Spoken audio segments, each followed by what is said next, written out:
Okay, so I want to talk about procrastination. Um, I think there's generally two big reasons why we procrastinate. One is a lack of clarity, and two is negative emotions. And so, just starting with the first one, that's the easy one. There's a lot of techniques and solutions out there for that. And it's really the reason why you're not procrastinating is because you don't know how to get started. It doesn't feel clear what your first few steps should be.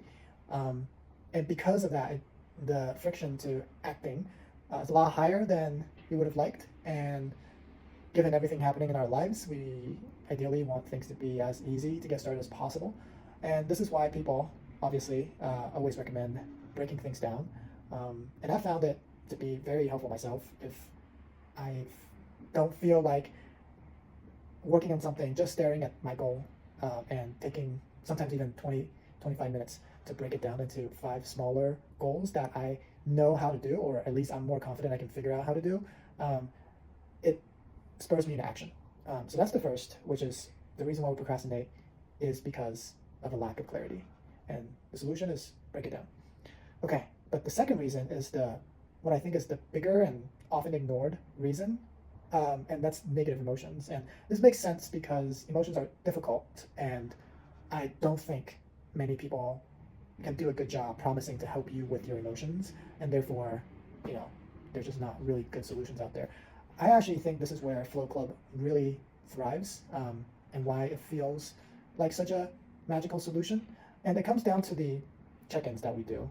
Um, in my experience, I often go into a session and I hear other people come in, and when we're sharing our goals, we usually say something like, "Oh, I've been sitting on this task for several weeks or months," um, or like, "I haven't been very successful today," like, "I haven't done anything today." Like, you kind of are admitting some negative feeling that you have about what you have to do. Maybe you feel embarrassed, maybe you feel guilty, maybe you feel distracted or kind of frustrated and mad at yourself. I mean, you don't have to do this, obviously. You can just kind of talk about what you're going to be working on, like kind of the task itself. But oftentimes, the little bit of admitting how you feel and naming that feeling, making it known, kind of just takes the power away from that feeling. You know, somebody heard you, you said it, you identified it, and that's it. That usually makes okay, now for the next 50 minutes, just go do the thing, and kind of ignore that feeling that you have for now. And that's so powerful. That check-in, the idea of a check-in is so powerful in terms of helping us manage those negative feelings that we have for that moment. Obviously, not kind of professing that this can really completely eliminate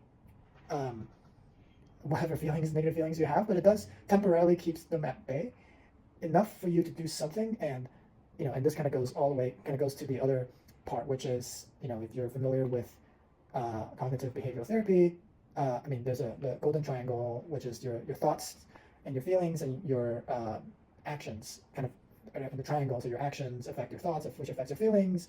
And so by checking the emotions and keeping it at bay, and then doing something about it, it makes the emotions less powerful. It turns your maybe negative thinking into something a little bit more positive, and that kind of starts a virtuous cycle that can help propel you for the rest of the day.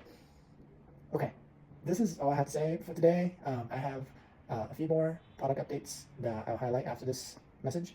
But I hope that was some food for thought, and talk to you next week.